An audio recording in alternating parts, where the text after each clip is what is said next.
বাংলাদেশ এবং শ্রীলঙ্কা নারী ক্রিকেট দলের মধ্যকার টি-20 সিরিজের দ্বিতীয় টি-20তে আজ দুই দল একে অপরের বিপক্ষে মাঠে নামে। যেই ম্যাচটাতে প্রথমে ব্যাট করতে নামে লঙ্কার নারী ক্রিকেট দল, যেখানে শ্রীলঙ্কা নির্ধারিত 20 ওভার ব্যাটিং করে 4 উইকেট হারিয়ে 154 রান সংগ্রহ করে, যেখানে বাংলাদেশের বোলাররা ব্যর্থ হয়েছে সেখানে শ্রীলঙ্কার ব্যাটাররা সফল হয়েছে। 155 রানের টার্গেটে বাংলাদেশে ব্যাটিংয়ে নামলে বাংলাদেশ তেমন সুবিধা করতে পারেনি।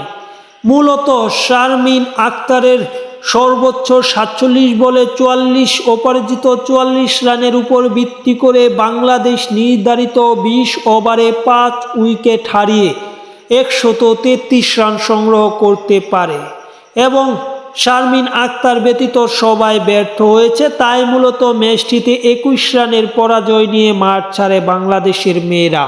এই ম্যাচ শেষে বাংলাদেশ 3 ম্যাচের সিরিজে 2-0 পিছিয়ে সিরিজটা হাতছাড়া করল।